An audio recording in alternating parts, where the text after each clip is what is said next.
Okay, good morning, good morning, good morning po sa lahat. Good morning sa kasama natin sa sanctuary. Good morning sa kasama natin sa online. Tunay po, nakaka-bless. And sa promise po ng ating Panginoon that this decade is the best decade para po sa atin. Every year ay best year para sa atin. And even po sa ating pananambahan, pinakikita po ng ating Panginoon that indeed, ang best years ay nagpapatuloy po sa atin.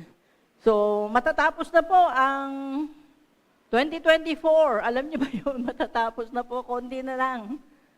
Last week na tayo na October, and mamayang konti, 2025 na. Have you seen any vision from the Lord? Dahil yan po ay isa sa mga promises ng ating Panginoon that we will see vision as we look up and lift up our heads. There are many wonderful things na gustong ipakita sa atin ng Panginoon at sana po ay hindi po matapos yan even 25, 26 at mga days and years to come, patuloy po tayong bibigyan ng ating Panginoon ng magagandang pangitain. Are you excited? Sino po dito ang mga nakakakita na ng mga vision? Katulad po sa pananambahan natin ngayon. Nakita niyo po ba ang bukas na langit para ipahayag sa inyo ang kanyang mga mensahe? Meron? Bukas po, malalaman ko sa SAF because ang SAF po ay laging punong-puno ng mga wonderful vision from the Lord. At panalangin ko, lahat po tayo ay nakakakita po ng ganyan. And kung kayo po ay may mga nais na ilahad sa atin, pwede niyo pong gamitin ang ating messenger, FB, ano pong tawag dyan. Ilahad po ninyo doon dahil ito po ay isa sa mga promises ng ating Panginoon na napakaganda pong ilahad para po sa atin. So, samahan po ninyo ako. Let us declare Psalm 118 and Psalm 118 and verse 24. Today is October 20, 2024. This is the day that the Lord has made. Let us rejoice and be glad in it. Woo! Hallelujah!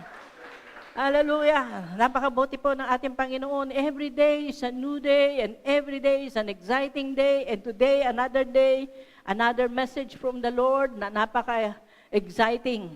Kaya po, last week po nakita natin ang endless love of the Lord. Ang endless love of the Lord ay hindi po natapos sa pamamagitan ng kanyang sacrifice on the cross, kundi ito po ay nagpatuloy at nagpatuloy even nang siya po ay nasa sa piling na ng ating Amang Diyos. Pag-akyat niya sa langit, na pinatunayan pa rin po niya sa atin na tayo ay kanyang minamahal sa pamamagitan ng pagpapanatili niya sa kanyang human form at minahal niya ang kanyang title bilang Son of Man. Po nang si Lord Jesus po ay nabuhay na magmuli, His physical body was perfected and glorified. Nabago po yan. Kaya't nung makita siya ng mga disciples, bagamat nakasama niya for 3.5 years, kumain, natulog, naglakbay, masaya, malungkot. Ang lahat po ng iyan ay hindi nakilala ng mga disciples ang ating Panginoon. Namangha sila sa glorified and perfected body of the Lord. And nang si John the Beloved po ay itapon sa Patmos,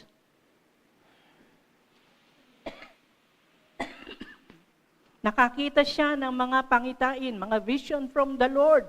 At ang sabi niya po in Revelation 1 and 16,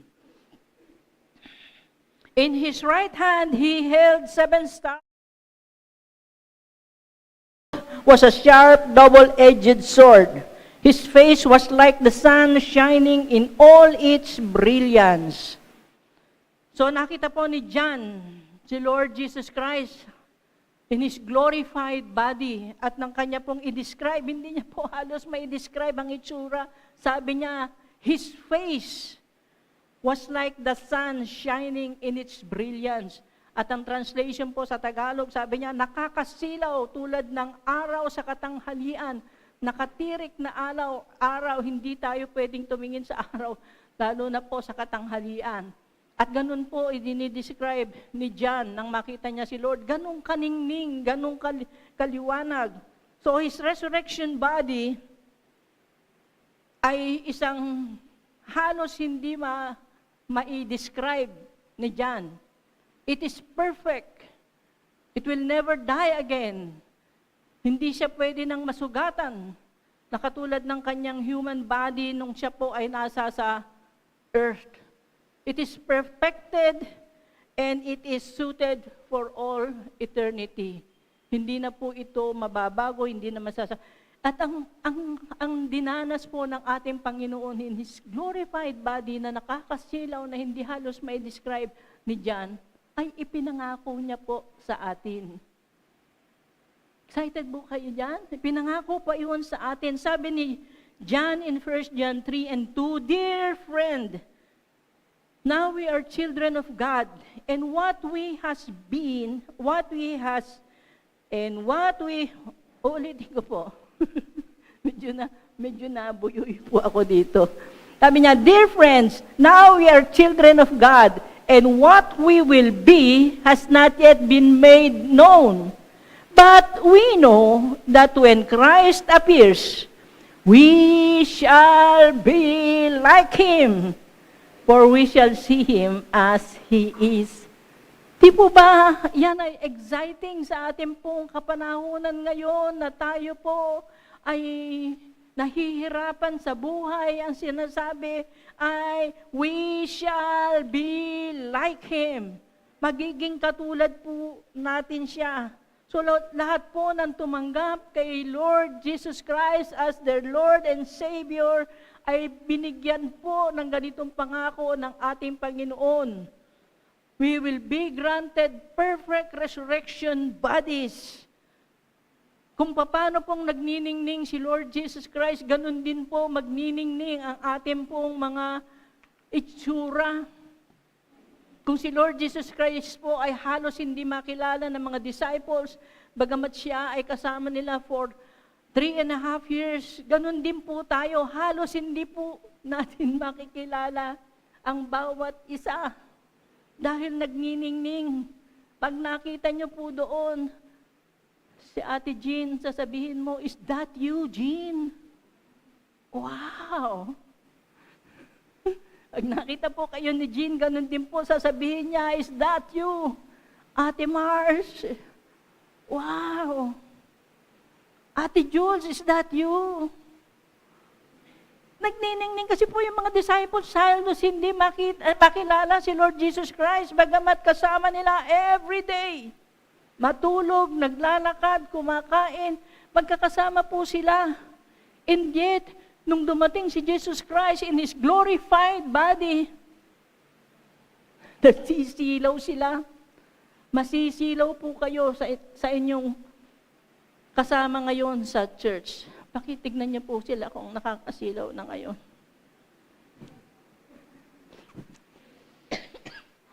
Pero nagkakagulatan pa rin po kayo ngayon. Medyo nagkakagulatan pa rin. Dahil tayo po, pag naging katulad ng ating Panginoong Jesus, ay wala na pong bahid ng anumang sufferings na nararanasan natin sa daigdig na ito. Alam niyo po, bakit po minsan sasabihin, mukhang haggard ka? Ito po ay because of the many sufferings that we have in this world. Pero pag tayo po ay nagkaroon ng resurrected body, hindi na po tayo magkakaroon ng anumang bahid ng suffering na dinadanas natin sa daigdig na ito. Hindi na po natin maaalala ang lungkot, hindi na po natin mararamdaman ang sakit, hindi na po natin mararamdaman ang kahirapan, wala na po tayong aalalahaning bayarin. Lahat po ng iyan ay papawiin ng ating Panginoon.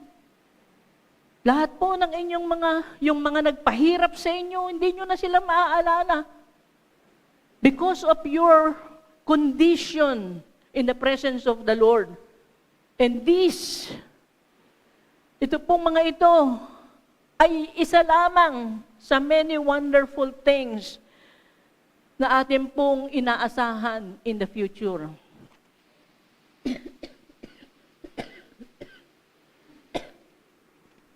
Alam niyo po, medyo tinamaan po ako ng ubo para sabay kami ni Pastor Rachel for this week. Ngayon po ang mahirap, pag nagsasalita ka, yung bang tuyot siya, tapos Makati.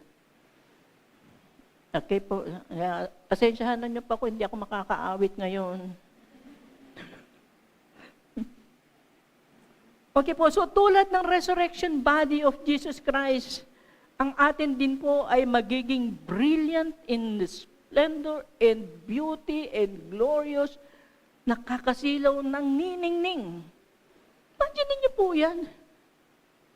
Mag-iipon kayo para magpunta sa belo para lamang po mag-glow ang inyong mga mukha. But there, in our resurrection body, in an instant, you will be very beautiful. Tayo po. Sipin niyo po yan. So tingnan niyo po yung mga katabi niyo ngayon. Baka hindi niyo makilala in the future.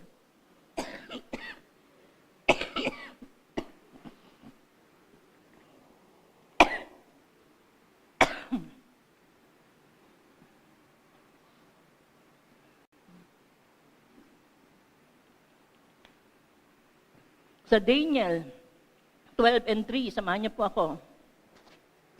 Sabi po sa Daniel 12 and 3, those who are wise will shine like the brightness of the heavens, and those who lead many to righteousness like the stars forever and ever. Yung po sinasabi dito na, those who are wise, kayo po yung wise. Because you made the wisest decision in your life, isang beses sa buhay ninyo, ginawa nyo ang wisest decision of choosing Jesus as your Lord and Savior. And ang promise po, yung wise, yung mga believers, they will shine like the brightness of the heavens. Imagine po yan. Excited po kami pagka po ang ganda-ganda ng buwan sa gabi, katulad ng isang araw lang. Pagka po merong napakagandang buwan sa pagka maggagabi na, miski nasaan po si Matt, ite-text niya sa akin, tita, tignan mo ang ganda-ganda ng moon. Meron pong magagandang clouds, ite-text po sa akin ni Sam, tita, ang ganda-ganda ng clouds. Kung tayo po ay nagagandahan nun, ang pangako po sa atin, tayo na mga believers will shine like the brightness of the heavens. Katulad po ni Lord Jesus. So sabi ni John, the face of the Lord was like the sun shining in all its brilliance. Napakaganda po. At isa pa po, special mention po sa 3b. 12 and 3b. Ang sabi niya, and those who lead many to righteousness like the stars forever and ever. May special mention po para kanino? Doon sa mga nagsishare ng gospel. Doon sa mga nagbabahagi. Those who are leading people to righteousness.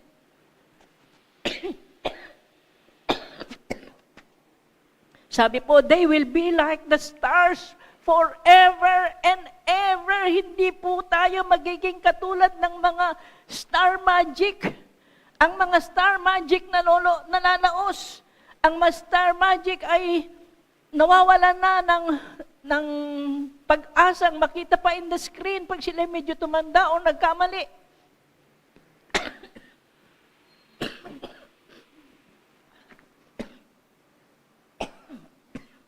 Kumukupas. Pero ang pangako po sa atin, we will be forever and ever po stars na katulad po ng mga stars na forever and ever nandiyan. So napakaganda po. Ang resurrection body or glorified body po ay iniahalin tulad sa shining stars.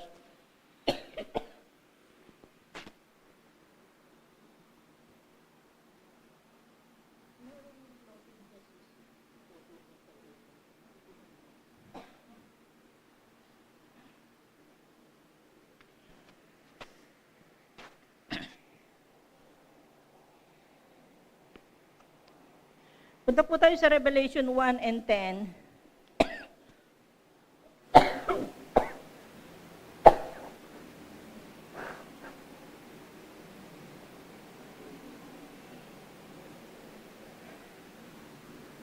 Sa Revelation 1 and 10 po, sabi po doon ni John, "On the Lord's day, I was in the Spirit, and I heard behind me a loud voice like a trumpet.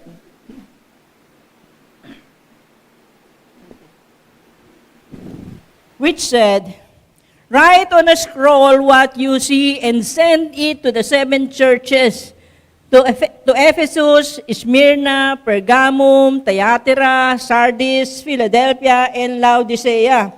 So, nadinig po ito ni John. And in verse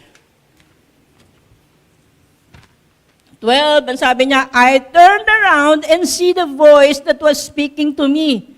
And when I turned, I saw 7 golden lampstands. And among the lampstands was someone like a son of man, dressed in a robe reaching down to his feet, and with a golden sash around his chest."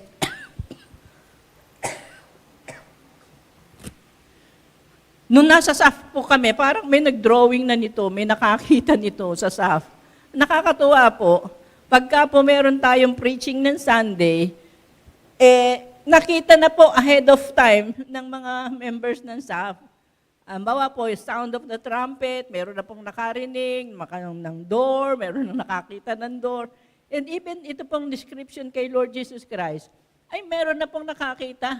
Last Monday, nung kami ay nagre-review, nakita na nila to in a vision. So, sinasabi po ni John, sabi ni John, nakita niya, verse 13, "And among the lampstand was someone like a son of man." Who is the son of man? Si Lord Jesus Christ. Nakita niya. Ibig sabihin, nakita niya at narinig si Lord Jesus Christ, and he is dressed in a robe, reaching down to his feet.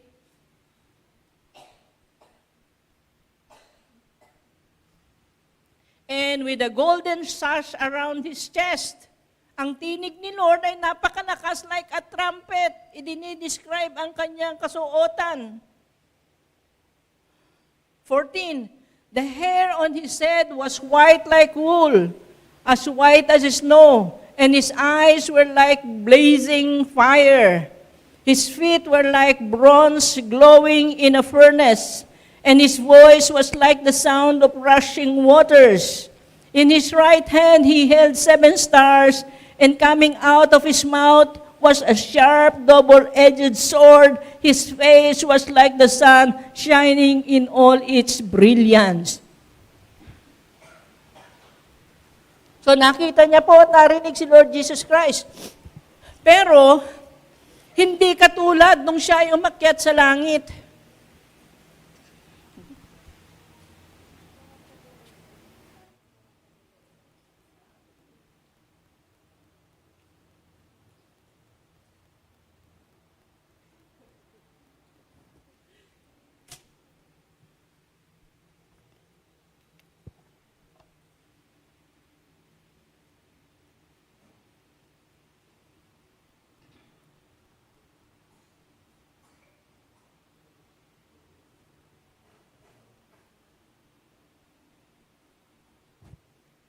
Okay po. So nakita po at narinig ni Lord Jesus. Pero hindi na po ito katulad nung nakikita niya si Lord Jesus nung nagkaroon ng ascension, nung umakyat si Lord, sabi nung mga angels, the same Jesus will come down. Kapareho din. Sa verse 17,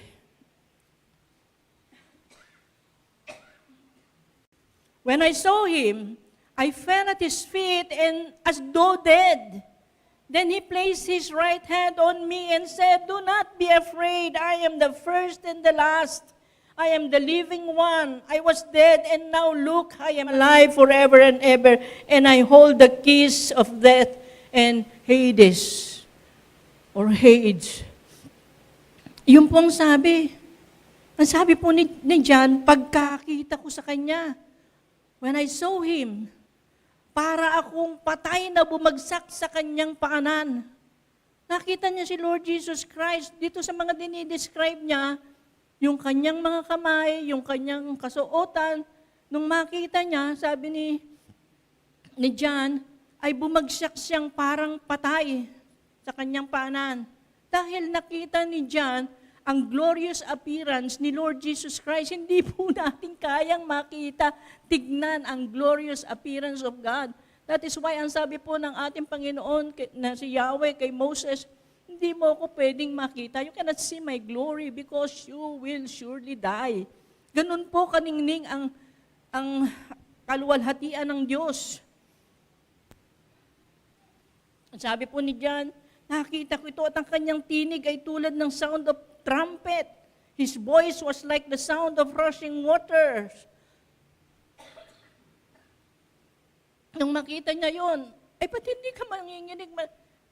Meron nga po nakakita lang ng ipis, inahimatay na eh. Kadiri pa yun. This one is the glorious appearance of the Lord. Hindi halos may describe. Yung appearance ni Lord ay napakalayo na dun sa dati. What happened? He radiated His glory. Nung makita ni John, He radiated glory from His eyes, feet, voice, and face. Yun po ang laki-laking pagbabago ng ating Panginoon nung makita po ito ni John. Kakaiba, kaluwalhatian. Ibang-iba na si Lord, halos hindi ko makilala. Lagi pa naman akong nakadantay sa Kanya. Lagi ako nakadantay sa Kanya, lagi ako nakayakap sa Kanya, but no, hindi ko siya halos makilala. Pagkaganda-ganda sa lahat ng pinakamaganda, kulang ang aking salita para sabihin kung ano ang aking nakikita. So malaking pagbabago, napakalaking pagbabago. Pero do you know that there is one thing na hindi nagbago sa ating Panginoon? Nung binasa po natin ito, nakita niyo ba? Merong hindi nagbago kay Lord.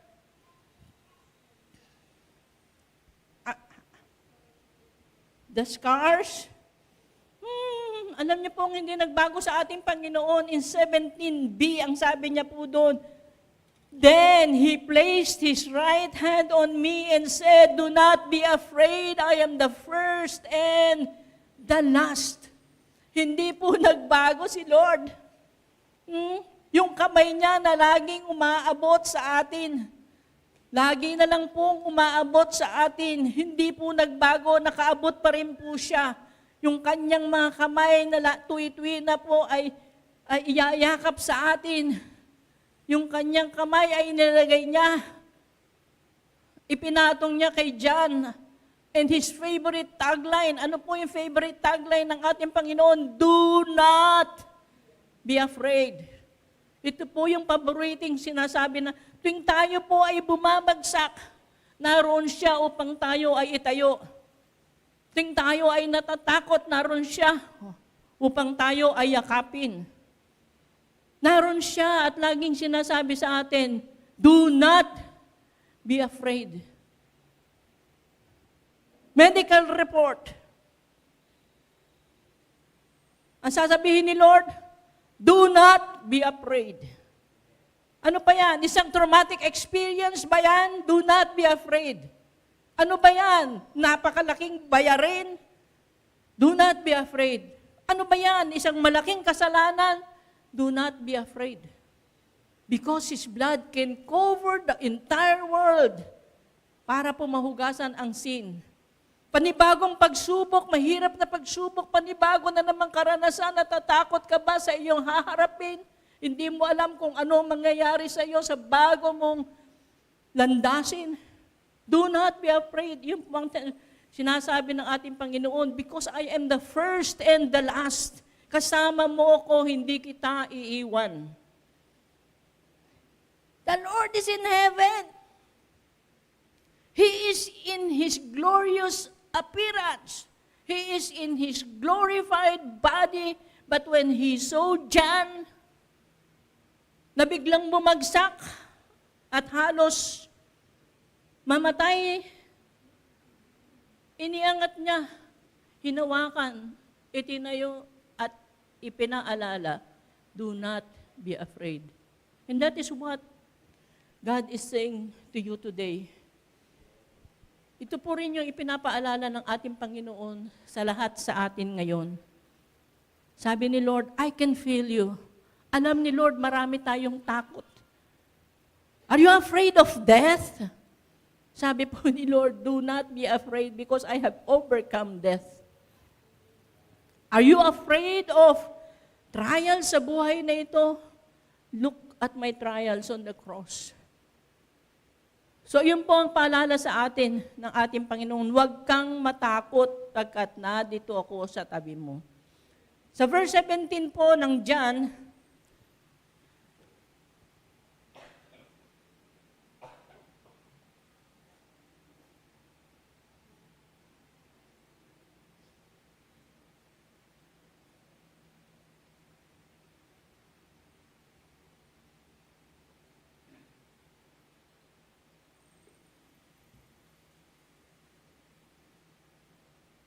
may ubo ka ba, Tina? Huwag kang matakot. Because my anointing flows as you. Yun po. So, in John 17 po, si Lord po ay nanalangin. At ang sabi po ng mga Bible scholars, itong John 17, ang pinakamahabang panalangin ng ating Panginoon in the entire gospel. Ang tawag po ng iba dito is the high priestly prayer. Ang tawag din po ng iba, sabi po, it is Jesus' great prayer. And some scholars, ang tawag po dito ay farewell prayer. Dahil ito pong panalangin na ito ay yung pong ipinanalangin ng ating Panginoong Jesus nung siya po ay nandun sa garden before His arrest on the night He was betrayed. So ito po yung panalangin ng ating Panginoong Jesus. In verse 5,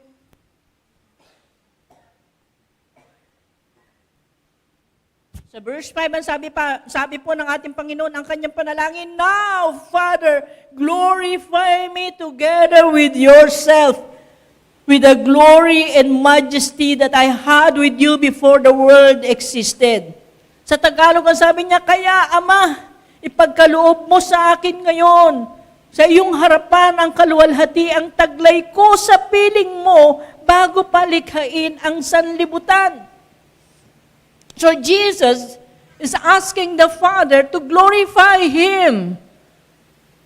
So in His human state, though He is glorified, He is not glorified katulad ng sa Ama. Sabi niya, glorify me with the same glory na mayroon ka, Father God. Sa Tagalog, sabi niya, ipagkaloob mo sa akin ngayon ang alin po, ang iyong kaluwalhatian. Ipagkaloob mo sa akin ngayon sa harapan ang kaluwalhati, ang taglay ko nung bago palikhain ang sanlibutan. Ano ba yung kaluwalhatian na meron si Jesus Christ? Jesus Christ is God. He's the second person in the triune God. Dahil bago palikhain ang sanlibutan na ito, God the Son and God the Father enjoyed a shared glory. Kasama po ang banal na Espiritu. Natalakay po ni Pastor Rachel one time yung patungkol po sa Father, Son, and the Holy Spirit, kung paano po sila co-equal. And glory belongs to the Father, Son, and the Holy Spirit. Pareho po sila. Dahil sila po ay iisa. Each person in the triune God shares in the divine essence. Mayroong silang equal glory, pantay-pantay na glory. But this time, the Lord is asking, ibalik mo na sa akin ang kaluwalhati, ang taglay ko nung likhain. So, ibig sabihin, Jesus Christ, in His human form, though still God, doesn't have that glory. And God's life, may buhay ba ang Diyos? Yes, may buhay po ang Diyos. Ang Diyos ay buhay. God's life lies in His glory. Hindi po siya Diyos kung mababawasan ang kanyang glory. Ang kanya pong glory cannot increase or decrease. Hindi na po pwedeng dagdagan, hindi na po pwedeng bawasan. For His glory is infinite. It is unchangeable. It is eternal. It is forever. Hindi po mababawasan, madadagdagan. Kaya nga po ang sabi niya, I will not share my glory to anyone. But Jesus is now asking, ibalik mo na sa akin ang aking kaluwalhatian. God would not be God if He lost His glory. Hindi po ito pwedeng mabawasan, madagdagan, at hindi po pwedeng ipamigay. Again, God's life lies in His glory. Kaya every time po nagsasabi tayo ng ating papuri sa Panginoon, glory to God. All glory and honor belongs to you. Natutuwa po ang ating Panginoon because sinasabi po natin, He is God. And ito po yung panalangin ni Lord Jesus Christ. Kasi po nung bumaba po sa lupa si Lord Jesus Christ, ang sabi po sa Philippians 2 and 6,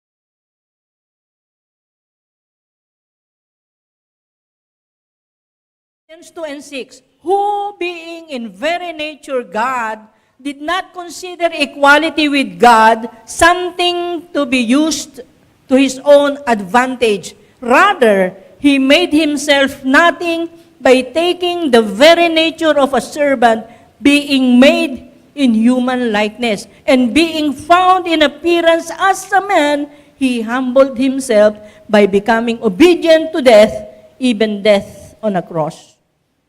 Ang sabi po sa talata, kusang binitiwan ni Lord Jesus Christ ang pagiging kapantay ng Diyos. Jesus did not consider equality with God. Kusa niya itong binitiwan. Dahil pag pumunta po siya dito sa lupa, hindi po siya pwedeng pumunta dito sa lupa bilang Diyos. The second person in the triune God, hindi po pwede. Hindi po siya po pwedeng bigla na lang from clouds ay bababa dito at sasabihin, I am God. Because wala po siyang human form in the first place. That is why kailangan siyang ipanganak para magkaroon ng human form. And that is incarnation. Napakahalaga po nung sa ating theology, sa ating tenet of faith, yung incarnation of Jesus Christ. Si Jesus Christ po, nung pumasok sa daigdig na ito, kailangan pong katulad natin to be able to minister to people. Inako niya ang katawang tao,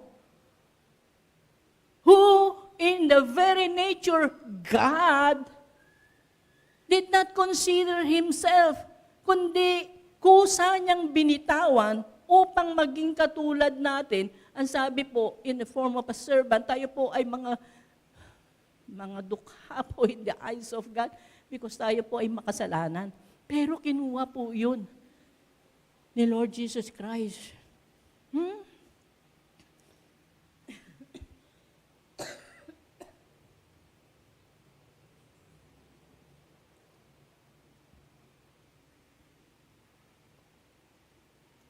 So, nung binitawan niya po ang kanyang glory, He is no longer God the Son. He is now God-man. Nakukuha niyo po ba yung kung kaano kalaki ang sakripisyo ng Diyos na ito para sa atin, para po tayo mailigtas? Kayo nga po, mailagay lang pa kayo in a better position in your in your workplace, hindi nyo to bibitawan. Because of the many benefits, ang compensation, malaki, meron pa kotse sa inyo. Yun nga pong mga nandoon sa Senado at sa Kamara, nandadaya sila, nagsisinungaling sila. Dahil ayaw nilang mabitiwan ang kanilang posisyon at maiangat pa sila sa posisyon. But this Jesus, who is God, did not consider equality with God para lang po bumaba. Dwelt among us. Ginawa niya po yun. Kaya po pagka sinabi natin yung dakilang pag-ibig ni Lord, it is the endless love of the Lord. Pag inisa-isa po natin, kano kadakila ang pag-ibig ng ating Panginoon, hindi po natin ito kayang tapusin, i-comprehend. That is why, isa-isa lang po itong inihahayag ng Panginoon sa atin, unti-unti. Progressive revelation ang ginagawa po ng Diyos sa atin dahil hindi natin kakayanin, hindi natin kayang unawain. Kung kaano kadakila ang pag-ibig na yan ng ating Panginoon sa atin. Kusa-kusa niyang binitawan. Balikan po natin yung kanyang panalangin, 17:5. Now, Father, glorify me together with yourself. Dahil nga kusa niyang binitawan, pagiging kapantay ng Diyos. Now, his prayer is, glorify me together with yourself. Bakit po siya ngayon nananalangin? Bakit ka ngayon nananalangin? Ang sabi ng ama sa anak.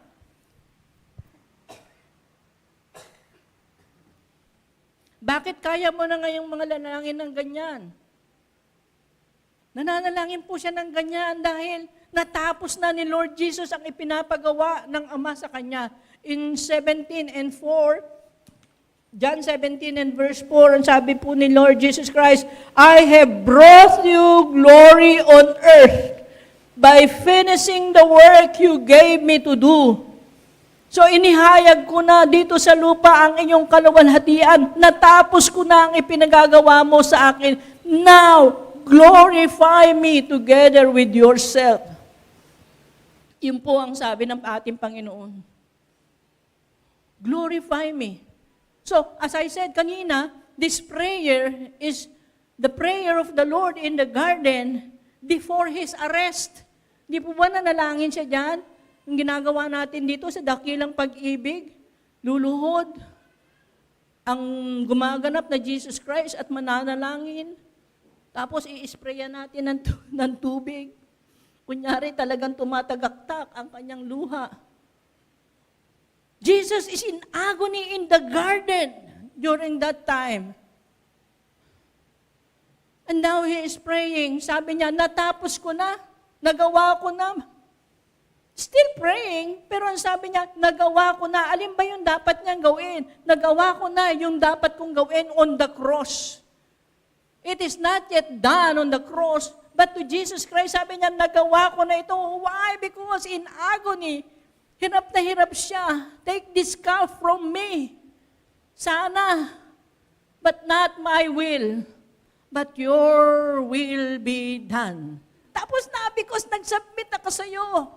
Father God, nag-submit ako sa iyo. I know with divine confidence and assurance, Jesus saw the work on the cross as already finished. Dahil in the garden, sinabi niya, let your will be done. Tapos na. And in that prayer, his farewell prayer, his greatest prayer, pinanalangin niya sa Diyos, ibalik mo na ako with the same glory that I have when I was there with you. Ibalik mo na ako dyan. Glorify me with yourself. Glorify me with the same glory as yours. The glory which I had before the foundation of this world. Glorify me.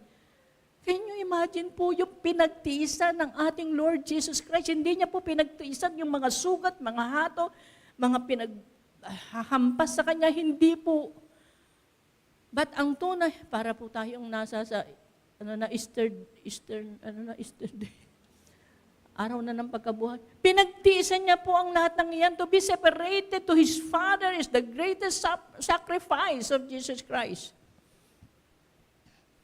Because in the beginning, in eternity past, kahit kailan hindi sila nagkahiwalay. But this time, for your sake and my sake and the sake of this entire world, iniwan niya ang kalangitan at hinubad niya ang glory na ito para lang po maging katulad natin. In form. And sometimes we hate this form na minahal ng Son of Man. Di ba? Isip-isipin lang po natin yan kung kano kadakila ang pag-ibig ng Panginoon. Sa Philippians 2 and 9, tutuloy lang po natin. Sabi doon, dahil dito, Philippians 2 and 9, siya'y lubhang itinaas ng Diyos at binigyan ng pangalang higit sa lahat ng pangalan. Sa gayon, sa pangalan ni Jesus ay luluhod at magpupuri ang lahat ng nasa langit, nasa lupa at nasa ilalim ng lupa. At ang lahat ay magpapahayag na si Yesu Kristo ay Panginoon sa ikaluluwalhati ng Diyos Ama. So in short,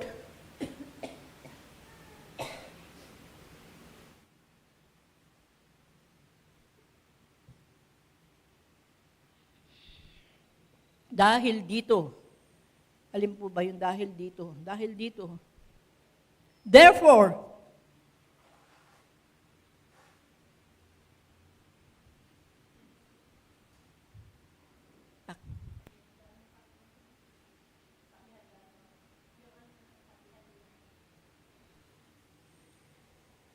God exalted Him to the highest heaven and gave Him the name that is above every name.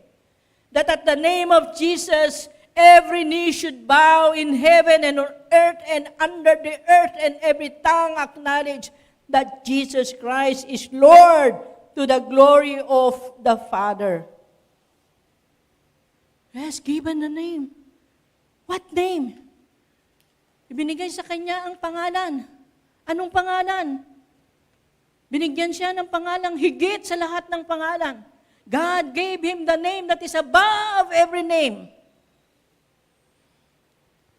Ano pong pangalan? When Jesus is there in the ancient gate, be lifted up, that the King of Glory may come in. Hindi namin kilala ang King of Glory. Hindi namin siya kilala. Pero sabi, binigyan siya ng pangalan na higit na anumang pangalan sa lahat ng mga pangalan, pinakamataas na pangalan.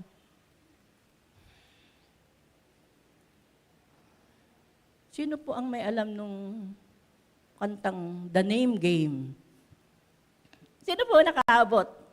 60s po yan. Oh, ayaw niyo tumaas, ako lang. 60s. Alam niyo yung name game? Hindi. Sabi niya, let's try Shirley. Shirley, Shirley, Shirley, but Shirley, pipa mo, Shirley. Shirley. Let's try Shell. Shell. Parang papaltan mo yung unang letter, no? Papaltan mo yan. So, meron pong portion yung kanta na yon. Thank you.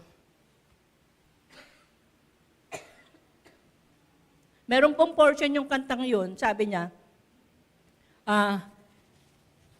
and there isn't any name that I can rhyme. Lahat daw po ng name, mararhyme niya. Let's try Paul, let's try Tina. Let's try the name game. Pero hindi po yung katulad nung kay Shirley. Name a name, and I will say, Jesus is above that name. Do you believe? Okay. Baliktarin po natin. I will name a name, and you will say, Jesus is above that name. Kaya? Okay, magsasabi po ako ng name. Duterte! Parang medyo natatakot kayo nung sinabi nyo, no? Malakas pa ba ang rating ni Duterte ngayon? Duterte. Marcos. Cancer. Addiction. Sin. Poverty.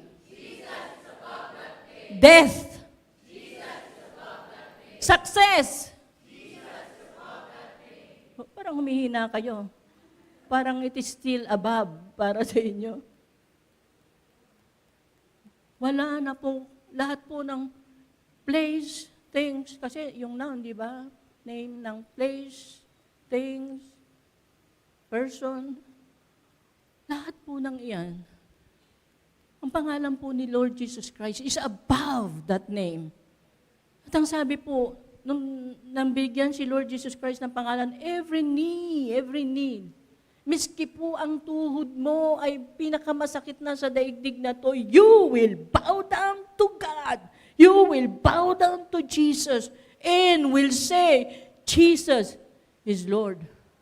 Yun po yung sinasabi ng talata. He's given the name that is above every name. Because Jesus' name is superior, greater, and more powerful than any name in this entire world. Because Jesus is superior, greater, and more powerful than anyone else in this world because Jesus is God. His name is powerful. It sometimes hindi lang po natin yan nakikita, nananamnam, nakakalimutan po natin. So Jesus is given the name. What name? Jesus? Hindi nga po niya sinabi doon sa, lift up your heads, you gate, that Jesus may come in. Hindi po. Sinabi na nga doon that the King of Glory may come in. Who is this King of Glory? Hindi namin kilala. Sa verse 10 po, sinagot po yan. Tinanong po, di ba sa 7, una, tinanong, and then sa 8, tinanong, sa 10, tinanong, who is this King of Glory? Sinagot po, the Lord Almighty, He is the King of Glory. Sino ba yung haring yan, dakilang hari na yan? Ang makapangyarihang si Yahweh, siya ang dakilang hari. So what is the name that is given to Jesus? The name, the Lord Almighty. At pag tinignan niyo po sa Tagalog, sabi doon, sino ba itong dakilang hari? Ang makapangyarihang si Yahweh. Siya ang dakilang hari. So the name of Jesus is Yahweh, the Lord. Ang ibinigay na pangalan ng Ama, ang pangalang Lord Almighty. And Lord, ang ibig sabihin po sa Hebrew is Yahweh. And Almighty is Shaddai. El Shaddai. And because it is Lord Almighty, Yahweh Shaddai.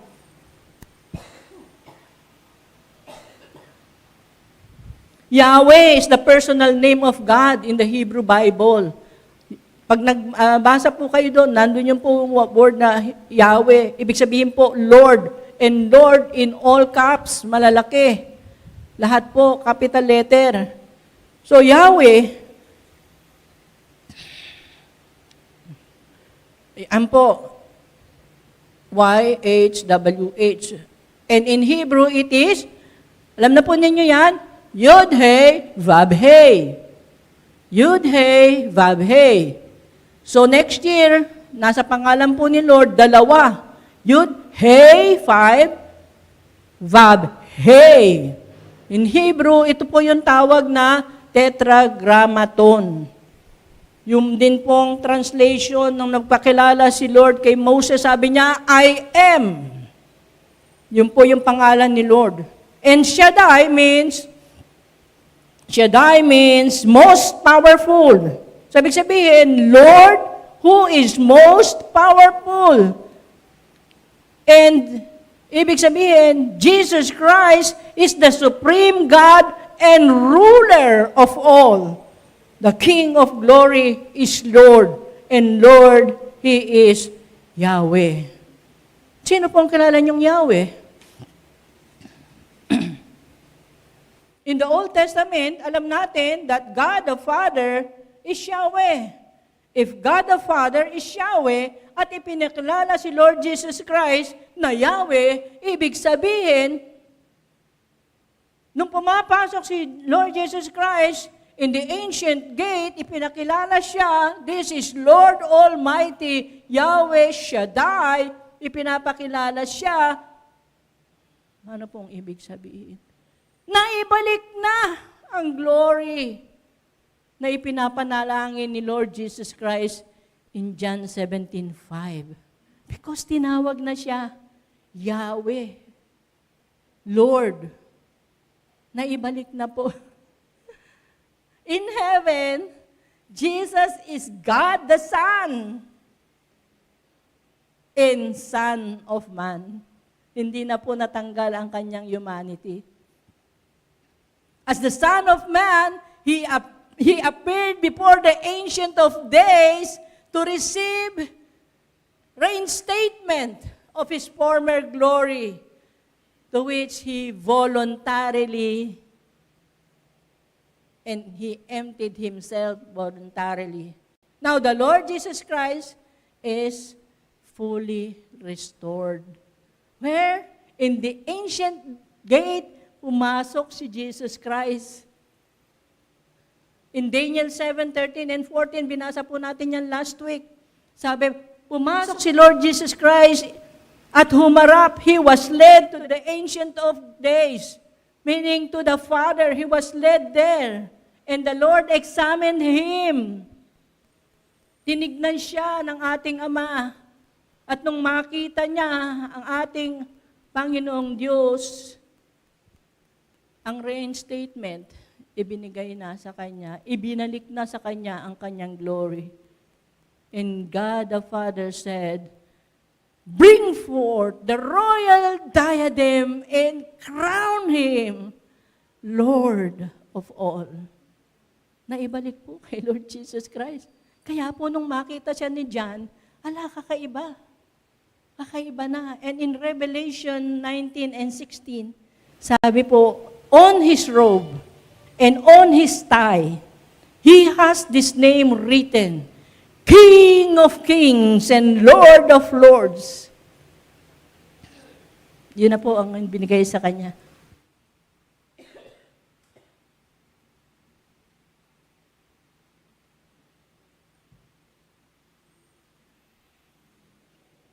Sabi ni John, nakasulat sa kasuotan at sa hita ni Lord Jesus ang ganitong pangalan, King of Kings and Lord of Lords. Jesus is Lord. Hindi lang po yan statement na sinasabi natin, Jesus is Lord. Jesus is Lord over the Philippines. Jesus is Lord over my life. Jesus, hindi lang po yan statement na sinasabi natin, Jesus is Lord. Anong klase yung Lord? Ano ba yung Lord? Bakit sinabing Jesus is Lord? He is Lord of Lords. Ano po ba yung sinasabi na yon? In Psalm 24 and 1, sa pasimula pa lamang po ng awit na ito, sa pasimula pa lang po ng pag-aaral natin na ito, ipinakilala na si Jesus Christ as Lord. Ano po ang sabi ng 1? The earth is the Lord's and everything in it, the world and all who live in it. Kasama po kayo. Lord po si Jesus Christ. Why is He Lord? Because He founded it. He is the maker. He is the owner. He is the master. He is the creator. That is why He is Lord. If you are the owner, then you are Lord. Ito pong lugar na ito, pinapaupahan namin. At kami na nagpapaupa, ang tawag sa amin ay landlord, because we are the owner of this place. Landlord, the owner, the master. And Jesus is Lord because He is the Creator. He is the Creator King. And the entire Bible, pag binasa-basa po yan, napakahalaga. Unang-una maunawaan that God is Lord. That Jesus is Lord. Elohim is Lord. The Father, the Son, and the Holy Spirit is Lord. In the beginning. Not in the beginning. In the beginning. What? God created the heavens and the earth. Ipinakilala in the beginning, God is your Lord because He made the heavens and the earth. And we do not understand that. Binabasa lang natin and memory verse natin ang Genesis 1:1. But it is saying to you that God is your Lord. God is your maker. God is the owner of your life and everything that you own is God's. Wala po tayong pag-aari dito. And because this entire earth, this heaven and earth is the Lord's, He is definitely the King of Kings. He is King because the King owns everything. Kaya po doon kila Queen Elizabeth, King Philip, they own the land. Kaya ganun sila sambahin. And Jesus is King and Lord because He is the Creator King. He is the owner. He is the Master. Tayo po, pag-aari po tayo ng Diyos. Kaya po wag nating wawaldasin ang buhay na ito because tayo po'y mananagot sa owner ng ating pong katawan. Wag po nating aakuin ang lahat ng ating kayamanan dahil meron pong tunay na may-ari niyan. Meron pong may-ari niyan. Wag po nating aabusuhin ang kalikasan dahil mayroon pong may-ari ng kalikasan. Mananagot po tayo sa ating Diyos. Jesus is Lord because He's the owner of everything in this world. He is the master of this world. He's the master of our soul. Siya po ang ating creator. Sa Daniel 7,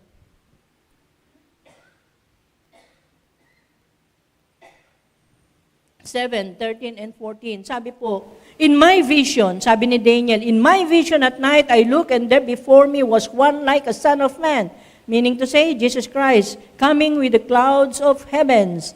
He approached the Ancient of Days and was led into His presence. 14, He was given authority, glory, and sovereign power. All nations and peoples of every language worshipped Him. His dominion is an everlasting dominion that will not pass away, and His kingdom is one that will never be destroyed. Yan po ang pronouncement ng Ancient of Days o ng God the Father. Jesus is King because He was given an unshakable kingdom. Ang unshakable kingdom na po ito, pag binasa niyo po sa Daniel 7:1, bago po mag-5, makikita po doon that every nation, every king, all authorities ay ginapi ni Lord Jesus Christ. Prophecy for Jesus Christ. He is King. And in heaven, ibinigay na po ang all authority kay Jesus Christ. That is why He is King. When He returned to earth, to heaven, binalik po sa Kanya ang lahat ng sa Kanya. And while on earth, si Jesus Christ po ay King na pa rin po. King na po siya. In Matthew 2:2,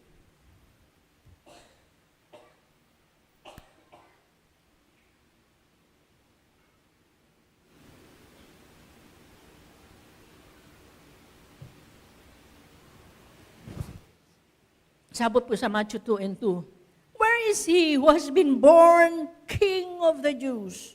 For we saw His star in the east and have come to worship Him. Si Jesus Christ po ay ipinanganak. At nung ipinanganak, baby pa po siya or about 0 to 2 age. 0 to 2 ang age po ni Lord Jesus Christ. May mga king from the east. Nag-travel po sila.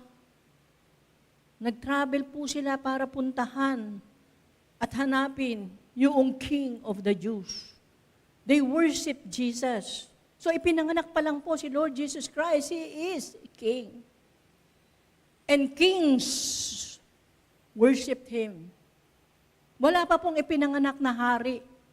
Lahat po ng ipinapanganak na nandoon sa linya ng mga hari at reyna, lahat sila ay prince, princess. Pero si Jesus Christ, pinanganak na, wala pong inilagay na genealogy, and yet, ang sabi, He's the King of the Jews. In John 1:49, sabi po ni Nathanael answered him, Rabbi, you are the Son of God. You are the King of Israel. Ang isang ordinaryong tao po kilala si Jesus Christ bilang King. In Matthew 27:11, now Jesus stood before the governor, and the governor questioned him, saying, Are you the King of the Jews? And Jesus said to him, It is as you say. John 19:19, Pilate had a notice prepared and fastened to the cross. It read, Jesus of Nazareth, King of the Jews. Nung ipanganak po si Jesus Christ, siya ay isa ng hari. At nung sa kanyang kamatayan, siya pa rin po ay hari at ipinakilalang hari. He is King. Jesus Christ is King. Nung inilagay po doon, King of the Jews, ang dami pong nagalit. Ayaw nilang tanggapin that Jesus is King of the Jews. Bagamat marami din po ang nagsasabing Jesus is indeed the King of the Jews. Sa aklat po ng Revelation, meron pong ipinakilalang dalawang hari. Do you want to meet them? Una, pinakilala pong hari, Jesus is presented as king in Revelation 19 and 16. Sabi po, and he has on his robe and on his thigh a name written, King of Kings and Lord of Lords. This is Jesus, King of Kings and Lord of Lords. Sa kabila po may pinakilala ding isang hari. Do you want to meet him? Ang sabi po in Revelation 9 and 11, they had a king, small k, over them, the angel of the abyss, whose name is in Hebrew is Abaddon, and in Greek, Apollyon. That is, destroyer. In short, he is King Satan. Satan is also presented as king. Jesus is also presented as king. And this day, today, at this very hour, pwede po kayong pumili kung sinong hari ang nais ninyo.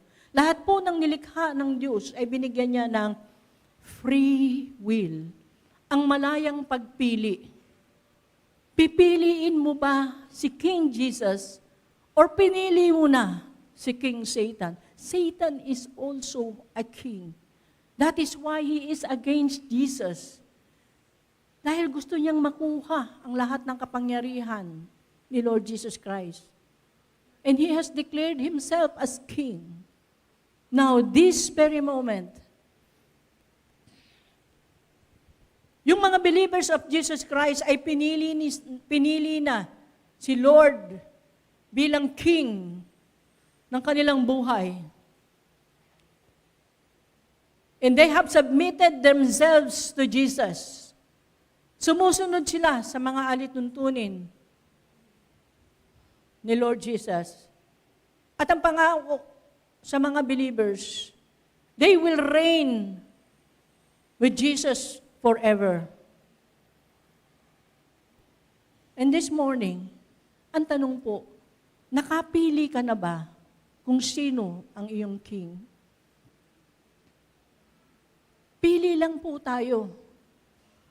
Pili lang po tayo ng ating king. Ako pinili ko si Lord Jesus Christ na aking hari. He is my king. Mga tao pong nandito, pinili na po nila si Lord Jesus Christ. Pero meron pa rin pong mga iba na hindi pa po nakakagawa ng wisest decision, katulad ng binasa natin kanina. Pero binigyan po tayo ng Panginoon ng pagpili. Hindi niya po nilikha ang lahat ng tao para ang lahat ng tao na ito ay magkaroon po ng tila robot na pagsunod sa ating Panginoon. The best gift that God has given us is our free will. Ang ating malayang pagpili. Hindi ka pipilitin ng ating Panginoon. Hindi ka niya pipigilan. Hindi ka niya tatakutin. Nasa sayo ang pagpili. And now, God is telling you, who is your King? King Jesus or King Satan? Today,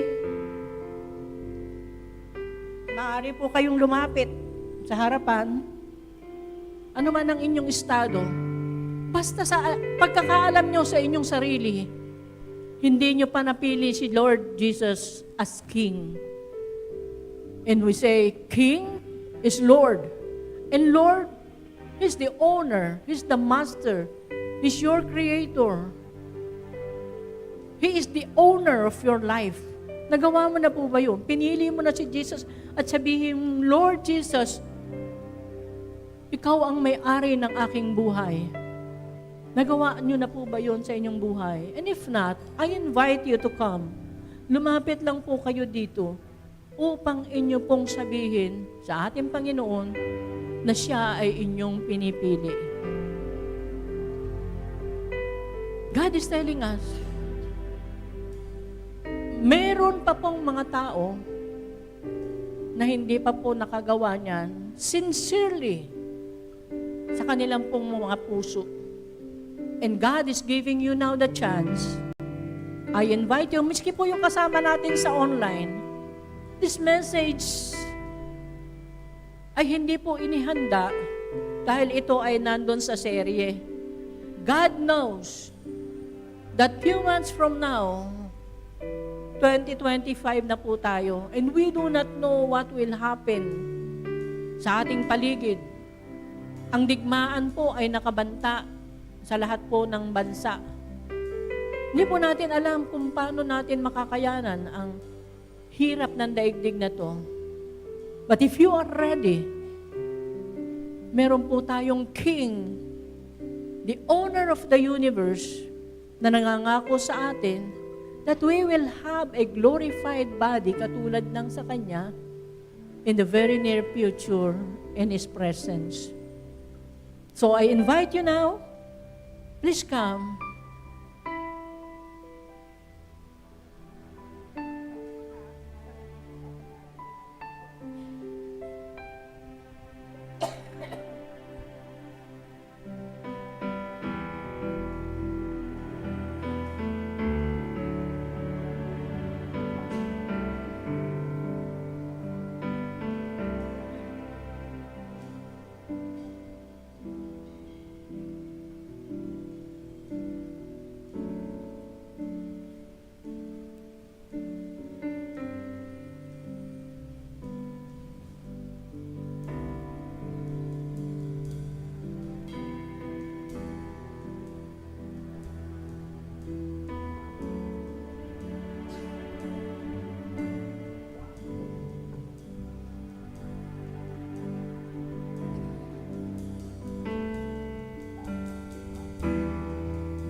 Thank you, Lord. Sumunod lamang po kayo sa isang maiksing panalangin. You are not changing your religion. You are not changing your surname. You are not joining a new organization, hindi po kayo isinasali sa anuman pong mga grupo, kundi ang invitation po is from the Lord. Nais niya kayong makabahagi ng kanyang kaharian. At sa maiksing panalangin po, pwede na po ninyong gawin ito. Sumunod po kayo sa akin at sabihin niyo po ng malakas, Amang Diyos na makapangyarihan, lumalapit ako sa inyo sapagkat aking naunawaan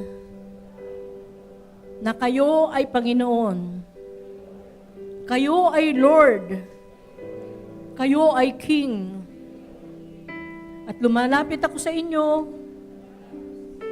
tinatanggap kayo sa aking buhay. Patawarin mo po ako sa lahat ng aking kasalanan. Kayo lamang po ang nakakaalam nito. At kayo lamang po ang makapaglilinis nito. Lord Jesus, I choose you.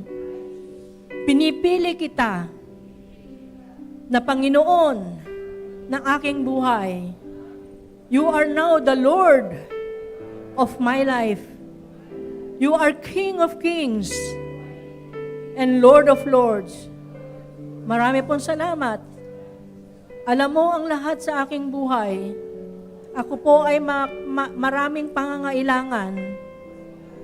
Isinusuko ko rin po ito sa inyo. I thank you and I bless you in Jesus' name. Marami pong salamat. God has given you a new family, the family of God, a new home in heaven, a new King, Jesus Christ. And now, kung kayo po ay tumanggap na kay Jesus Christ, huwag po kayong mag-alintana. Maging masaya po kayo at awitin po natin ang awit na ito with all our might. Kakatayin po natin ito. Sige po, andyan lang po yan. Sumayaw kayo, sumigaw kayo, umawit kayo ng malakas sa Panginoon. Maging masaya po tayo because we now have a new King.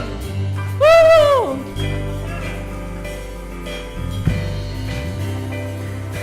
Oh yeah.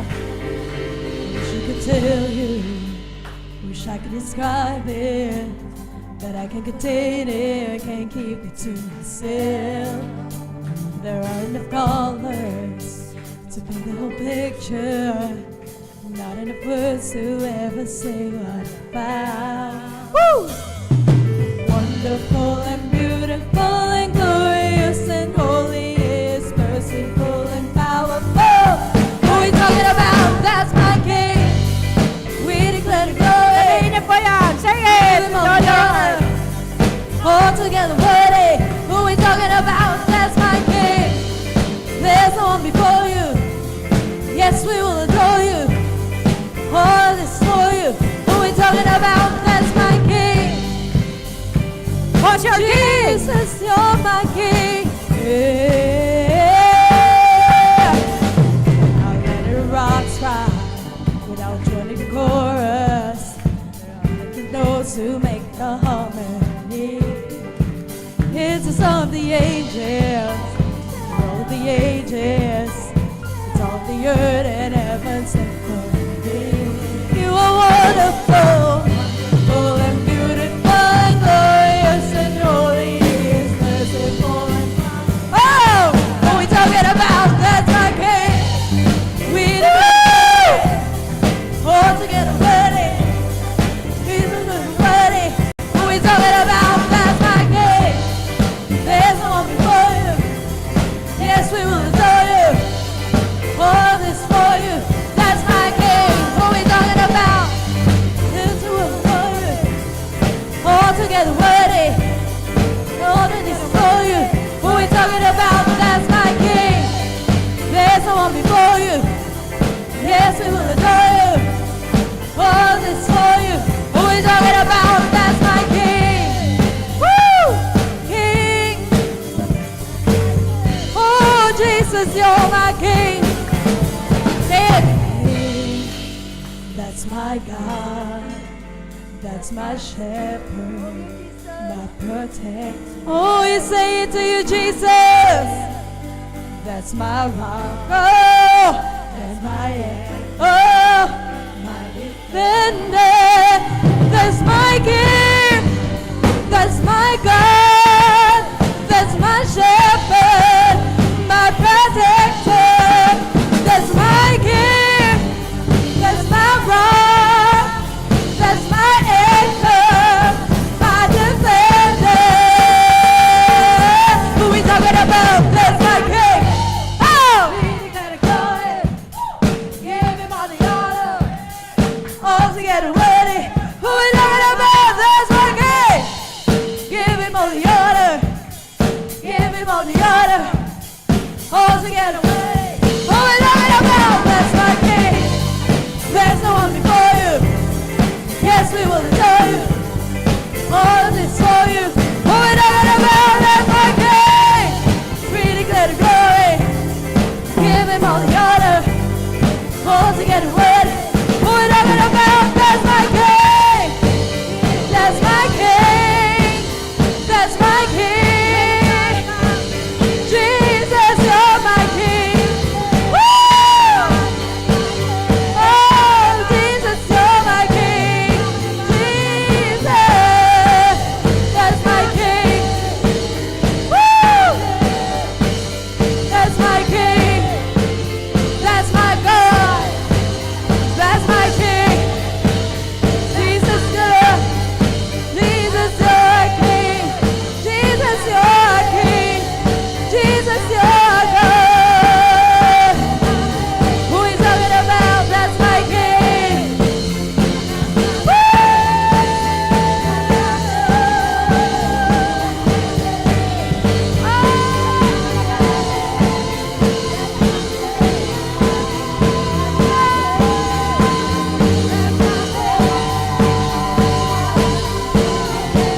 Jesus, you're my King.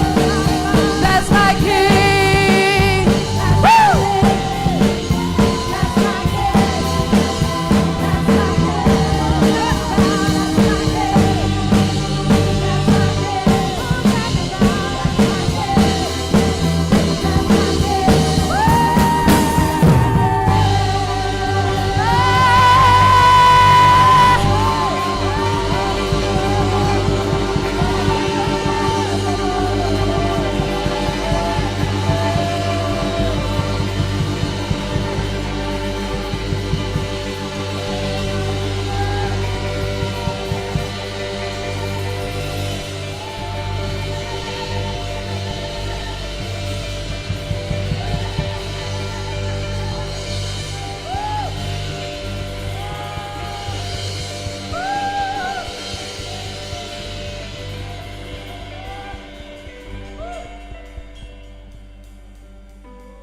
Thank you, Lord. Thank you, Lord. Who's your King? Oh, I can't hear you. Who's your King? I can't hear you. Dati.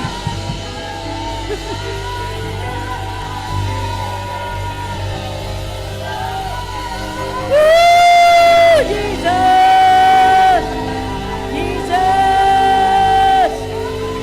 Woo! Hallelujah, Jesus! Jesus! Jesus! Woo!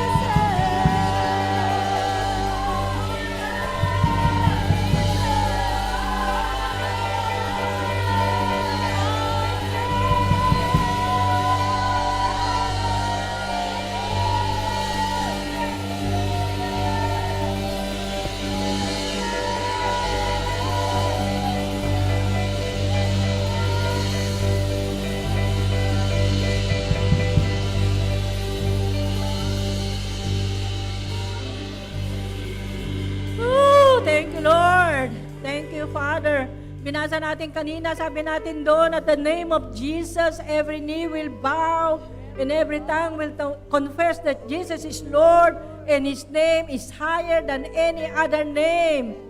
And if you have sickness today, anong ginagawa niya ngayon? The sickness is bowing down to Jesus. Woo! Are you experiencing poverty in your life? Poverty is bowing now to Jesus. Name your problem and it is bowing down to Jesus. Woo! Woo! Hallelujah! Hallelujah! Woo!